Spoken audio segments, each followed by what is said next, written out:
Welcome guys to another week. So we have been on the road for 6 months.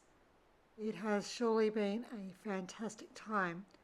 We are currently staying at Elim Beach camp in far North Queensland. Please like and share our page and comment below when you spot an animal. We are thoroughly enjoying Elim Beach camp, so we've decided to stay another day, and we have taken this opportunity to catch up on some schoolwork and, most importantly, for the kids to play and get one with nature. They have been discovering new little beasties. They've been just enjoying the place, playing with their trucks, exploring with an adult, of course, because of the crocodiles. We found a tyre swing. They've just been having the best time, just relaxing. They did some painting lessons with their little friend. We've just had the best time. So we've been travelling, living and road schooling on the road for 6 months now. We've certainly had so many experiences. We have had car trouble way at the beginning, which got fixed. Ollie nearly drowned. That was a scary experience. Ollie got lost in Adelaide. That too was a scary experience. But all in all, we've had so many adventures and so much fun. Are we tired? Are we a little over this? Yes and no, we have mixed feelings about our travel. There is talk of us pulling up somewhere and staying in a house of some description for a few months to regroup. Don't know, we're all up in the air about what we actually want to do. We certainly are enjoying far North Queensland, and we are certainly going to be doing some more exploring. We are looking forward to visiting Cape Tribulation and the Daintree. We cannot wait to explore the Daintree Rainforest. It is up there on our bucket list of things to do. One of the things that we have done on this road trip is try lots of different food, including emu and kangaroo, mushy meat pie thingy in Adelaide, frog cakes in Adelaide, sorry Mr. Frog, and let's try coconut. This is going to be fun. So at Elim Beach camp there are plenty of coconuts lying around, and you can do what you like with them. So poor hubby had the job of trying to crack the coconut. There really wasn't a YouTube video on that. Maybe I should make one of those. But we eventually got inside the coconut and got the precious coconut water. Coconut water is good. It was a bit of an effort for hubby, but we got there in the end, and the boys even got to try the coconut. And yes, it was quite good actually. So the boys now have a new thing that they like to eat, and that is coconut.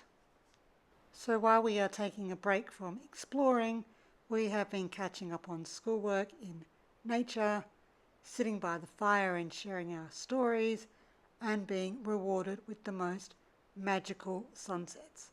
We haven't seen such beautiful sunsets since South Australia and Ayers Rock in the Northern Territory.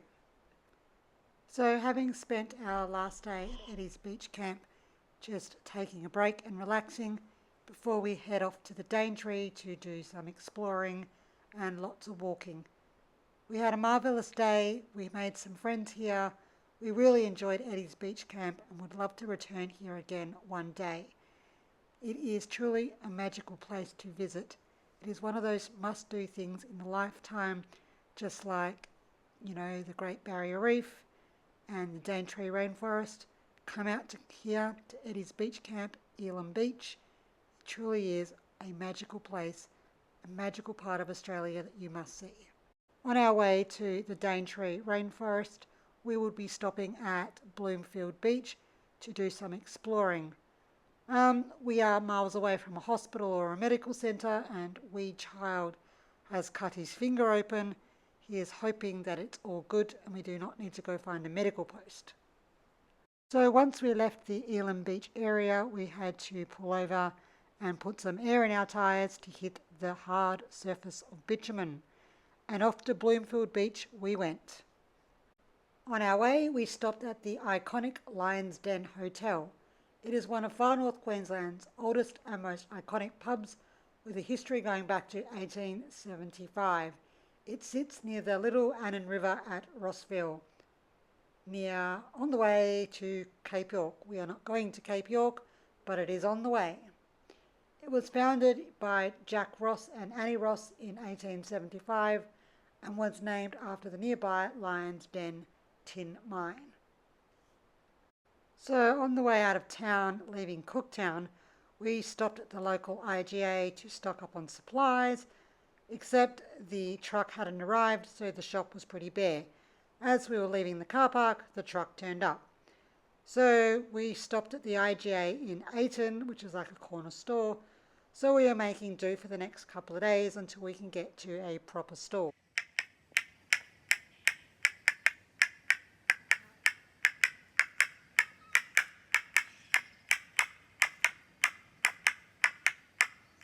So one of the reasons for staying in Bloomfield is to explore the Bloomfield track between Cape Tribulation and far North Queensland.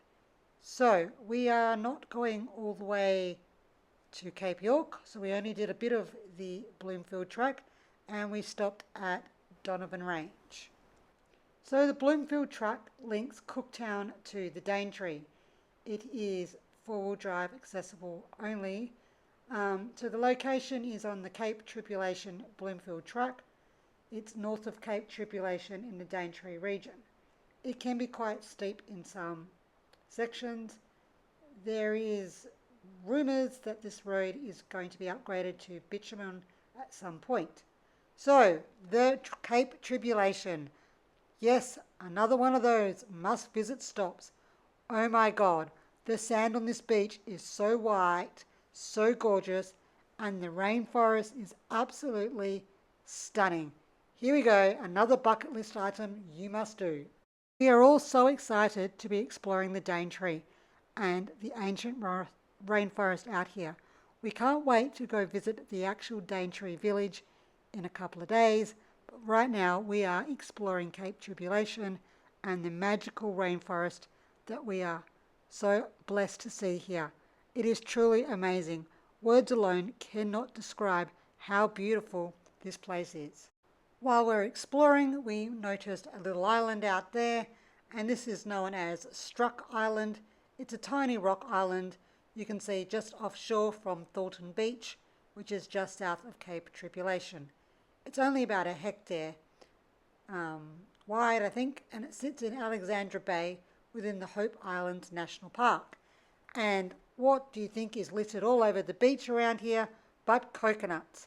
Please do not swim in the water. There are stingers and crocodiles.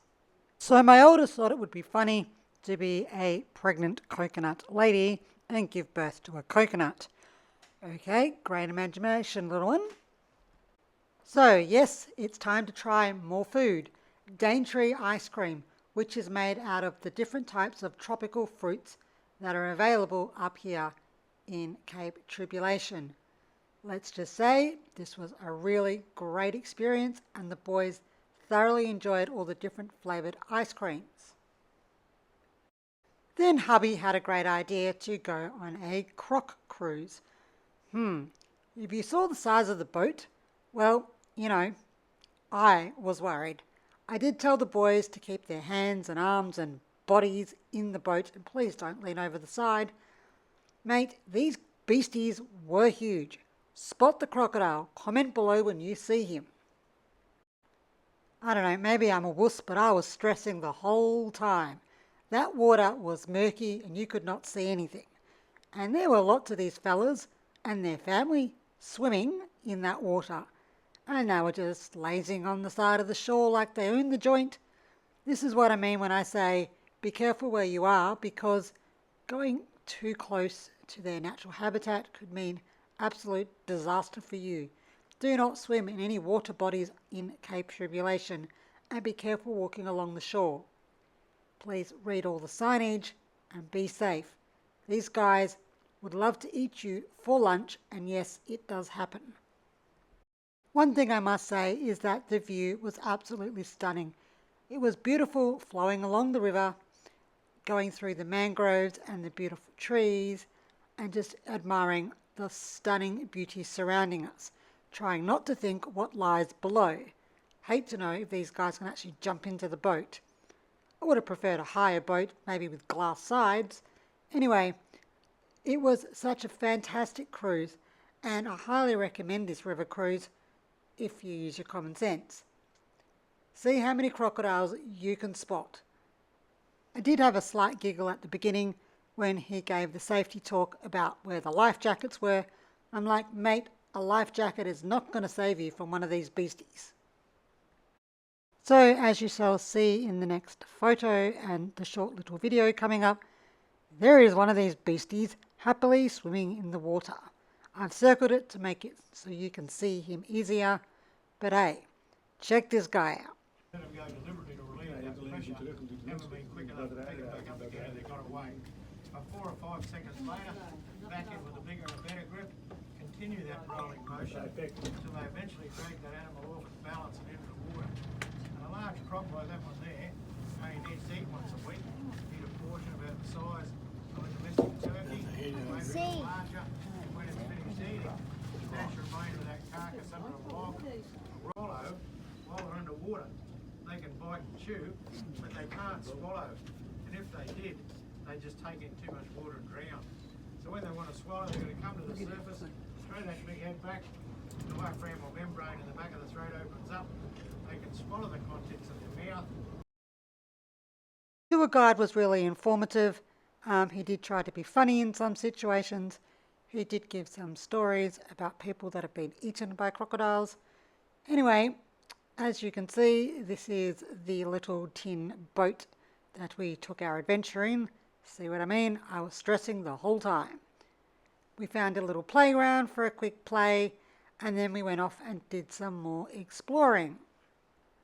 So just like the Elim Beach area, the Bloomfield track also has water crossings. These water crossings do have crocodiles in them. Do not get out and have a look. Do not get too close to the shore. Just follow the signage. If in doubt, turn around and just go find another way to get across. So for our time here, we are staying at the Bloomfield Caravan Park. It is surrounded by lush greenery. It is truly a magical caravan park to stay at. While we were here, we caught up on schoolwork. We did have a bit to catch up on. We are focusing on World Environment Day, which is coming up, or Earth Day. So we are doing some activities about that. After staying at Bloomfield, we made our way to Wonga Beach and stayed at Wonga Beach Camp. This was the worst caravan park that we have stayed at. It feels like it was one of those beach camps or caravan parks with permanent residents. They were all very opinionated and probably didn't respect the fact that we had children. I don't know, maybe it's our mistake. They did give us these fancy covers for the car because of the nuts falling out of the tree. So one of our Earth Day activities was for the boys to decorate cupcakes with ocean and landfalls. They thoroughly enjoyed this school activity. Look at the mess they made.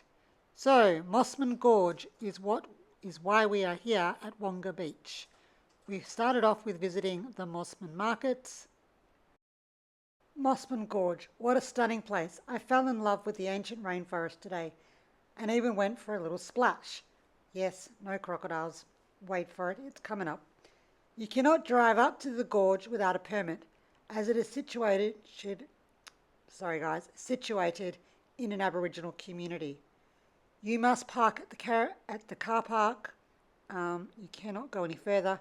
You need to buy your permit, and then because it's an Aboriginal community, they will take you by shuttle bus to the entrance to the gorge. Attempt to go to the entrance to the gorge on your own means you will get a hefty fine and possibly a night in the Mossman jail. So the shuttle bus drops you off at the entrance, and then you can take a short walk to the gorge, then another walk to the swing bridge, and another walk to the loop walk, which takes you to a shallow waterhole for swimming. You can swim in this waterhole. It clearly states that you can swim here. The rainforest is magnificent. It has so much beauty, it is so peaceful, and it is so magical. I took so many photos. I highly recommend visiting Mossman Gorge in Queensland. It is absolutely stunning. Check out our beautiful walk that we had and the beautiful views, and words alone cannot describe the absolute beauty. The rainforest at Mossman Gorge is hundreds of millions of years old. It is truly ancient, one of those ancient wonders of natural beauty. We learnt a lot about the different plants here. There's like wait a while plant, which is a vine that if you get stuck in it, you're going to be waiting a while to pick it out of your clothes. There's also a stinging fern, and do not touch the red berries. Apparently they're poisonous. But the tree system here, they are truly magical. We took so many photos, like I said. Mossman Gorge is one of the best known parts of the Daintree region, where the rainforest meets crystal clear water and giant granite boulders. It's about 20 minutes north of Port Douglas near Mossman. Right, so for the last 50,000 years, Mossman Gorge has been an important cultural and spiritual place. The rainforest was used by the Indigenous locals for food, medicine, shelter and ceremonies. There are numerous traditional stories that connect the waterways and landscape to ancestral beings and creation stories. Like I said, this is a protected Aboriginal community. You cannot enter here without a pass or without entering via the shuttle service. European history began after the Palmer River Gold Rush in the 1870s. Explorers and settlers moved into the district, followed by logging and sugar farming. Mossman Gorge receives lots of visitors every year, not just for the spectacular rainforest walks and the tremendous, amazing views that are on offer, but people come to Mossman Gorge to swim. It is one of only a handful of places that you can swim up here in far North Queensland. Please be mindful that this can get quite busy, but we were blessed to not have anyone with us. It is safe to swim here. Crocodiles cannot get into this water system. Lots of people come to swim at Mossman Gorge. It is a little bit cool, but hey, what a spectacular place to swim. It is truly magical. So blessed to be here. Just be mindful that you are visitors to an Aboriginal sacred site. Just keep that in the back of your mind. And hey, you even get to meet the little fellas. Check out how big this bug is. Can you imagine that in your tent? No thank you. The swing bridge was lots of fun with the kids, not so much for me. On the way out, we passed a thong tree. Not sure if the ranger or people have put the missing thongs here, but it was quite funny. As I've previously mentioned, we are staying at Wonga Beach Camp, which backs right onto the beach. Please once again be mindful of crocodiles. The residents here weren't so friendly, but it is an absolutely beautiful place to stay. So it is Mother's Day weekend, and hubby and the kids took me out for Mother's Day brunch at the local pub, and the kids made these Mother's Day cards on their iPads. Next week, let's wonder where we go. Yes, we are heading towards the Daintree village. Thanks for hanging out with us this week as we explored the Daintree and far North Queensland. What else can I say? Let's leave you with a fun fact. And if you've spotted an animal, those crocodiles, please comment below. Once again, guys, thank you for all your support. Please like our page. Please comment, because that actually does help the page out. See you all next week when we visit the magical Daintree.